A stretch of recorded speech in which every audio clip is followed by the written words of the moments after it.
Okay, today we will see the basic part of unit number 5.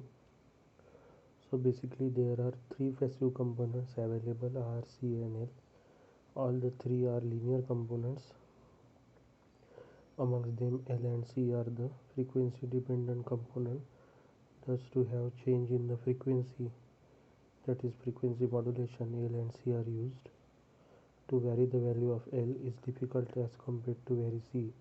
Thus for the generation of FM modulated signal, capacitive circuits are used. To vary the value of C, the distance between the conducting plates must be varied. To achieve this manually, it consumes more time. To overcome the drawbacks of varactor diode and fade modulator. To overcome this drawback, varactor diode and fade modulators are used. In case of varactor diode, it is operated in reverse bias condition. As the reverse bias voltage applied to it varied. It will yield varying degree of capacitance ultimately required. Again, we have a second voltage control device PET used as a FM modulator. So what is the first and foremost need of the FM transmitter? It is FM modulation. So what is frequency modulation? We have seen in unit number 2. Frequency modulation is the type of modulation where the frequency of the carrier signal is changed in accordance with the instantaneous frequency of the modulating or information signal. Okay, so this is the FM definition. So to obtain FM signal, we have the frequency dependent component L and C. R is not frequency dependent component. So again, in case of inductor and capacitor, inductor is, to vary the value of inductor, it is difficult as compared to the value of the capacitor. So what we do, just we have to uh, vary the distance between the two plates of the capacitor. As the distance between two plates is changed, therefore the capacitance value is also changed. Okay, so this is the capacitor. So but again, it is time consuming to vary the manually distance between the plates. That's why a varactor diode is used. What is varactor diode? We have studied in the EDC third semester. Varactor diode is nothing but a reverse bias diode. So therefore the P type and N type material acts as a plates of the capacitor, where the depletion region acts as a dielectric material. So it is always operated in the reverse bias condition. So as the reverse bias voltage changed, the depletion layer also changed and the value of capacitance also changed. Okay, next, FET can also be used as a diode. FET can also be used as a uh, uh, FM modulator. Okay, so we will see the classification of FM. So the generation is the direct FM generation, indirect FM generation. In direct FM generation, you have FET and the varactor diode. In indirect FM generation, frequency modulation is used. Sorry, phase modulation is used. Occupied band, that is MI. So there are the two types of narrowband FM and wideband FM. We will see the details of each in the upcoming lectures. The classification is done on the basis of the generation and occupied band. Again, according to the generation, FM is classified as direct FM generation and indirect FM generation. As the modulation increases, bandwidth of FM also increases. Okay, so this is very important introduction of the FM transmitter unit, that is unit number 5. Okay, unit number 5. So there is a generation is direct FM generation, indirect FM generation. narrow band FM and wide band FM. Details we have to see in the upcoming lectures. Okay, so most important thing is that to generate FM we need a capacitor and inductor, but inductor is difficult to vary, so variable inductor is difficult to obtain. That's why you have the variable capacitor. So variable capacitor is what? Hmm, that is the varactor diode, which is the reverse bias diode. So as per the biasing voltage changes, capacitance value of the varactor diode also changes. So up till now, any difficulty you are having? Are you getting the concept what I have discussed till in the first 10 minutes of the lectures? Are you getting the things of unit number 5, that is FM transmitter?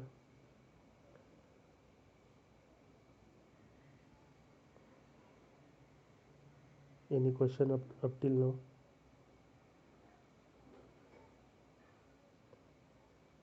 Because this is introduction. If you understand the introduction properly, then the complete unit is easy for you.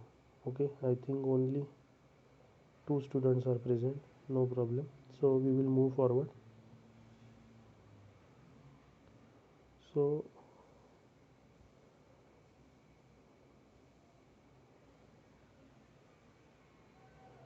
frequency modulator, now we will discuss the frequency modulator.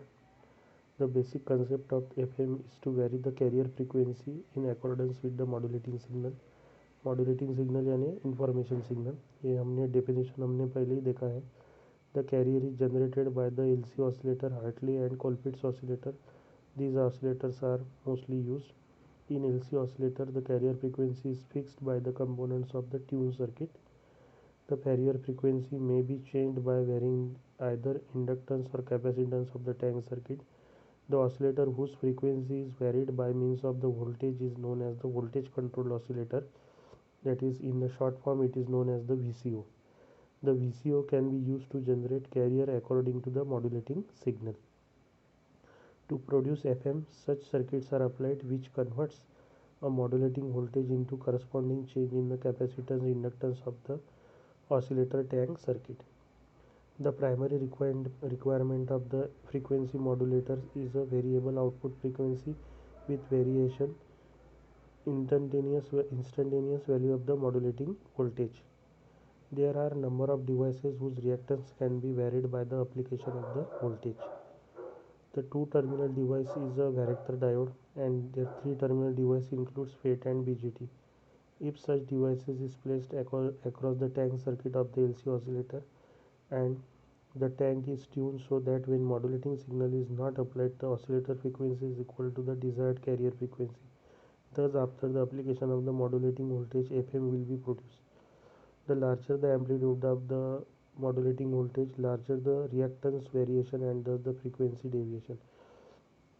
So what we want to achieve in this FM modulator, we want to convert amplitude variation into the frequency variation. FM modulator में करना क्या है, हमें जो हमारा amplitude है उसको frequency में प्रोपोर्शनल फ्रीक्वेंसी में वेरी करना है. That is the FM modulator. तो ये कैसे पॉसिबल होगा? ये टैंक सर्किट के थ्रू पॉसिबल होगा और फेट और BJT के थ्रू. क्योंकि टैंक सर्किट हम कहाँ पे लगाने वाले हैं? टैंक सर्किट हम लगाने वाले हैं फेट और BJT को.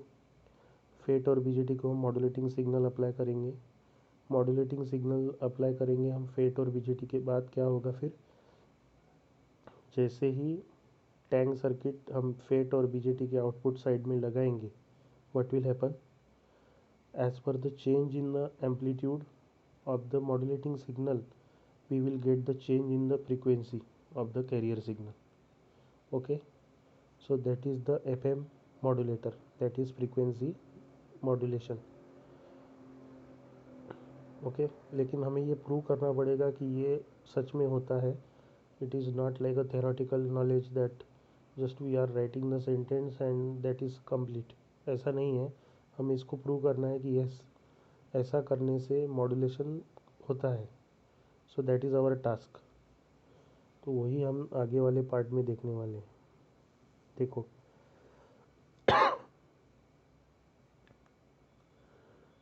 So this is the direct FM generation, FM reactance modulator. तो इसका हमें मैथमेटिकल डेरिवेशन लिखना है। ओके, तो सर्किट डायग्राम आप प्रॉपरली देख बोलो एक बार। Go through the circuit diagram. दिख रही है आपको स्क्रीन पे। एक फेट लगाया है जिसके पास एक कैपेसिटर सर्किट लगाया है, आर लगाया है resistance, V is the output voltage, I is the current.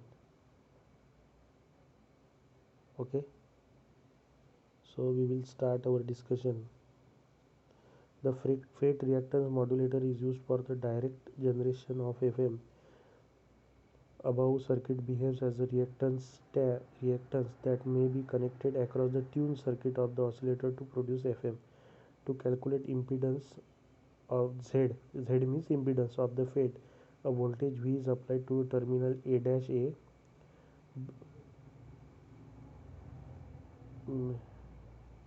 between which independence is to be measured. impedance is to be measured, यानी ये दोनों के अक्रॉस हमें इम्पीडेंस मेजर करना है, ए डैश और ए के अक्रॉस। ओके, तो carrier frequency, the circuit is totally capacitive in nature, that is C is very very much greater than R. After the application of voltage V, the ID current flows through C and R, where ID is the drain current of the FET. So I is V by R. So what is IB? That is base current या IG, V upon R plus 1 upon J omega C. Correct. Resistance कितना है? Total resistance V upon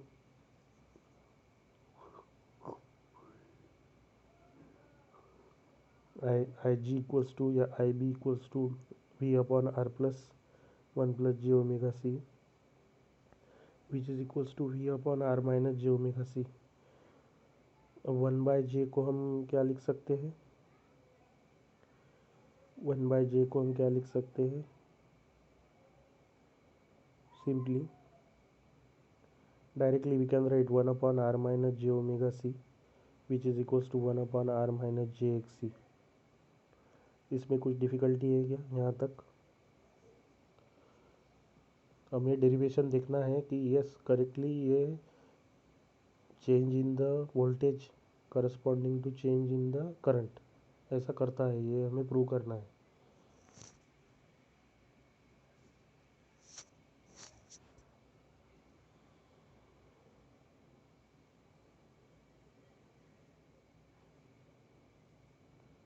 यहाँ तक समझ में आ गया क्या? V upon R minus J omega C equals to V upon R minus J X C. Now what is VG? That is gate voltage IB into R. So IB की value क्या है? IB की value है V upon R minus J X C into R. What is I? GM into VG. GM is the transconductance, VG is the gate to source voltage. ये सारा अब ये EDC से या नेटवर्क एनालिसिस से हम देख सकते हैं. अभी ये रिक्वायर्ड है यहाँ पे. Correct, this is the required. So Vg equals to Ib into R, which is equals to R into V upon R minus JXC. I equals to Gm into Vg equals to Gm into RV upon R minus JXC. Now what is Z? That is V by I. So voltage upon current is the impedance. Voltage is V divided by R into VGM upon R minus JXC. तो R minus JXC ऊपर चला जाएगा, which is equals to R minus JXC divided by R into GM. V cancel हो गया. अब voltage cancel हो गया numerator और डिनोमिनेटर में से. तो हमें क्या मिलेगा? 1/GM into 1 minus J X C divided by R. Therefore J equals to minus J X C divided by GM into R for the carrier frequency if X C is much greater than R. Okay, क्योंकि देखो capacitor की property क्या है? कि ये high frequency पे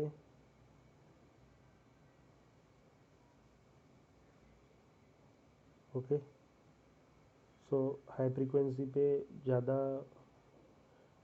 means high frequency को कम resistance देता है, लो फ्रीक्वेंसी को ज़्यादा रेजिस्टेंस देता है। तो सिमिलरली वही लिखा है यहाँ पे कि at carrier frequency if X is much much greater than R, तो हमें जेड कितना मिलेगा, Z equals to means impedance equals to minus J into X E G M by R. तो कहाँ से स्टार्ट किया था हमने, सिंपल ओम्स लॉ से, I equals to V by R. बाद में हमने आई बी की वैल्यू निकाली, वो मिलती है हमें V upon R minus J X E. फिर हमने वी जी निकाला, आई बी इंटू आर, वो वैल्यू पुटअप की है। फिर हमने आई निकाला G M into V G, तो G M into R V into R minus J X C, ये हो गया आपका आई। और वोल्टेज हो गया आपका, वोल्टेज हो गया V. So what is impedance, Z equals to V upon R V G M divide by R minus J X C. तो वी कैंसिल हो गया, तो फिर फाइनली हमें क्या मिला, R minus J X C upon R minus G M. One by G M हमने common लिया, तो हमें क्या मिलेगा, one minus J X C divided by R. So at the carrier frequency if X is much much greater than R, तो हमें last में क्या मिलेगा, जेड इक्वल्स टू, वो वन को छोड़ देंगे हम, वन को छोड़ देने के बाद हमें क्या मिलेगा, minus J X C divided by G M into R. Okay, so next,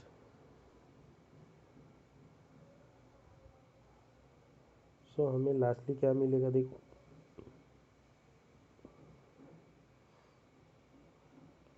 if xc would not have been greater than r, z would have a resistive component as well. The impedance is capacitive reactance given by x equivalent equals to xc upon gm into r, which is equals to 1 upon twice pi fc gmr, which is equals to 1 upon twice pi fc equivalent. So c equivalent is c into gm into r. If the above circuit is made purely resistive, that is r is greater than c, then the circuit will not have as a frequency modulator. Thus, the value of c should be selected in such a way that it will be greater than the resistance provided by the resistor, that is xc equals to 1 upon omega c equals to n into r, where n is the multiple. So इससे ये पता चलता है, ये देखो x equivalent का, आप x equivalent का एक्सप्रेशन देखो क्या है, one upon twice pi F C G M into R, यानी सिंपल है। सिंपल कैसा है, अब ये कंसेप्ट एक्सप्रेशन से हमें सब पता चलता है। देखो एक्स इक्विवेलेंट फिर से देखो, one upon twice pi F C G M into R. तो अगर समझो एफ यानी फ्रीक्वेंसी वेरी हुई, तो क्या वेरी होगा, क्या वेरी होगा, ये पूरा का पूरा डिनोमिनेटर वेरी होगा। करेक्ट है क्या, yes or no. X equivalent है one upon twice pi F C G M into R. अब टू कांस्टेंट है, पाई कांस्टेंट है, सी भी कांस्टेंट है, जी एम भी कांस्टेंट है, आर भी कांस्टेंट है, बचा क्या, एफ। एफ अगर वेरी हुआ तो ये मल्टीपल पूरा वेरी होगा। ये वेरी होने की वजह से एक्स इक्विवेलेंट वेरी होगा। एक्स इक्विवेलेंट यानी क्या है, इम्पीडेंस है कैपेसिटर का, और जैसे ही कैपेसिटर का इम्पीडेंस चेंज होगा, उसके वोल्टेज और करंट पैरामीटर्स चेंज हो जाएंगे। तो अल्टीमेटली जो फ्रीक्वेंसी में चेंजेस है, वो कौन से इसमें चेंज हो रहे हैं, करंट और वोल्टेज में। So the frequency variations are converting into the voltage variation या current variation. That is our ultimate target, यही हमारा टारगेट था। और इसको वेरी करना इजी है, वैरेक्टर डायोड लगा दो, वोल्टेज वेरी करो, रिवर्स बायस वोल्टेज, उसका कैपेसिटर वैसे ही चेंज हो जाएगा। अगर हमने इंडक्टर यूज़ किया तो प्रॉब्लम क्या है इंडक्टर का, इंडक्टर की वैल्यू वेरी करना इतना आसान नहीं है जितना कि आसान वैरेक्टर डायोड का बायसिंग चेंज करना है, यानी वेरी करना है। समझ में आ रहा है कि आपको कंसेप्ट क्या कर रहे हैं हम। फिर से देखो, फ्रीक्वेंसी में जो चेंजेस आएंगे उसकी वजह से कैपेसिटर का इम्पीडेंस चेंज होने वाला है, क्योंकि कैपेसिटर क्या है, फ्रीक्वेंसी डिपेंडेंट कंपोनेंट है। यस, और वो लगाया हमने फेड सर्किट को। कैपेसिटर कहाँ पे कनेक्टेड है, ये देखो इधर,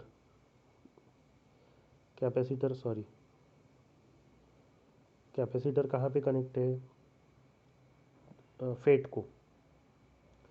तो जो भी फ्रीक्वेंसी में चेंजेस आएंगे उसकी वजह से कैपेसिटर में चेंजेस आएंगे, सॉरी कैपेसिटेंस के इम्पीडेंस में चेंजेस आएंगे। जैसे ही इसका इम्पीडेंस चेंज हो जाएगा अल्टीमेटली उसके करंट और वोल्टेज पैरामीटर्स चेंज हो जाएंगे।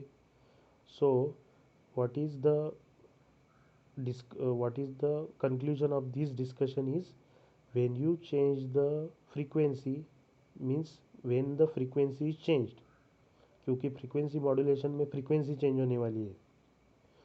सो when the frequency is changed in the frequency modulation of the carrier signal, समझ में आ रहा है क्या, of the carrier signal, that should be mapped into the amplitude and voltage current and voltage variation। तो mapping कैसे होगा, वो इस कैपेसिटर के थ्रू होगा। फ्रीक्वेंसी जैसे चेंज हो जाएगी कैपेसिटर का इम्पीडेंस चेंज होगा।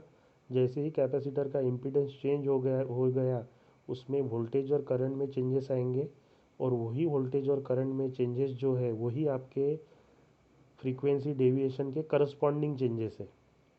यानी अल्टीमेटली हम क्या कर रहे हैं, frequency variation is converted into the amplitude variation, that is nothing but the direct FM generation. समझ में आ रहा है क्या। फिर से इंडक्टर क्यों यूज़ नहीं हो रहा है यहाँ पे, क्योंकि इंडक्टर की वैल्यू वेरी करना इतना आसान नहीं है as compare to the capacitor. और रेजिस्टर तो फ्रीक्वेंसी डिपेंडेंट कंपाउंड है ही नहीं, आपको पता है, उसमें डब्ल्यू दिखता है कि आपको रेजिस्टेंस में नहीं, तो रेजिस्टेंस तो वैसे ही कट गया। इंडक्टर में तो वो प्रॉब्लम है वेरिएशन का, तो बचता गया है कैपेसिटर ही बचता है। Okay, so this is the direct FM generation that we have seen. यहाँ तक किसी को डिफ़िकल्टी है क्या अभी, चैट बॉक्स में बताओ आप।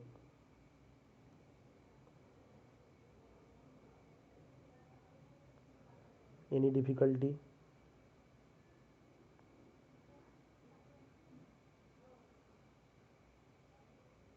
समझ में आया क्या कंसेप्ट। सिंपल कंसेप्ट है कि एम्पलीट्यूड फ्रीक्वेंसी वेरिएशन को एम्पलीट्यूड में मैप करना है या कन्वर्ट करना है। समझ में आ रहा है concept. Again you can reply in the chat box.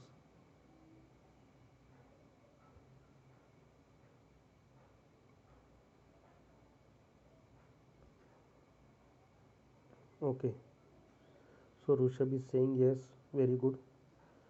Now Parvez is also saying yes. Now अब हम सिंपल एक ब्लॉक डायग्राम देखेंगे और हमारा जो डिस्कशन है वो एंड करेंगे। नहीं तो ब्लॉक डायग्राम नहीं देखते, इसको ही फिर से एक बार रिवाइज कर देते हैं। हमने स्टोरी कहाँ से स्टार्ट की थी, यहाँ से की थी स्टोरी स्टार्ट, कि कैपेसिटर ही एक जो सिंपल एक कितने बड़े पैराग्राफ का कंक्लूजन एक ही है जो आपके स्क्रीन पे है, कि कैपेसिटर ये ऐसा एक ही कंपोनेंट है जिसको वेरी करना बहुत आसान है उसकी वैल्यू। और कैपेसिटर ही क्यों यूज़ करना है, क्योंकि कैपेसिटर फ्रीक्वेंसी डिपेंडेंट कंपोनेंट है। फ्रीक्वेंसी डिपेंडेंट कंपोनेंट यानी ऐसा कंपोनेंट जिसका इम्पीडेंस फ्रीक्वेंसी पे चेंज हो, यानी जैसे फ्रीक्वेंसी चेंज हो जाएगी उसका इम्पीडेंस भी चेंज होते जाएगा, either decrease or increase, that is not our lookout. वैसा दूसरा कंपोनेंट एक इंडक्टर भी है जो फ्रीक्वेंसी पे डिपेंडेंट होता है, लेकिन इंडक्टर का इशू क्या है कि वेरिएबल इंडक्टर ये थोड़ा सा डिफ़िकल्ट है काम, इसीलिए वैरेक्टर डायोड और फेट यूज़ किए हैं। वैरेक्टर डायोड और फेट का एक एडवांटेज ऐसा है कि उसको रिवर्स बायस लगा दो। रिवर्स बायस लगाना यानी वोल्टेज ऐसे लगाना कि डायोड वो रिवर्स बायस हो जाए, करेक्ट। ये सब आप ईडीसी में एनए में पढ़ चुके हो।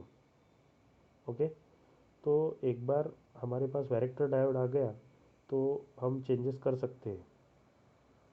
फिर हमने क्लासिफिकेशन ऑफ एफएम देखा, direct FM generation, indirect FM generation, occupied band, narrow band FM, wide band FM. Okay, उसके बाद हमने देखा ये पूरा, और सेम उसका ही आगे वाला पार्ट कि वोल्टेज कंट्रोल ऑसिलेटर क्या होता है। वोल्टेज कंट्रोल ऑसिलेटर ऐसा ऑसिलेटर होता है कि voltage frequency variation, voltage variations are converted into frequency variation.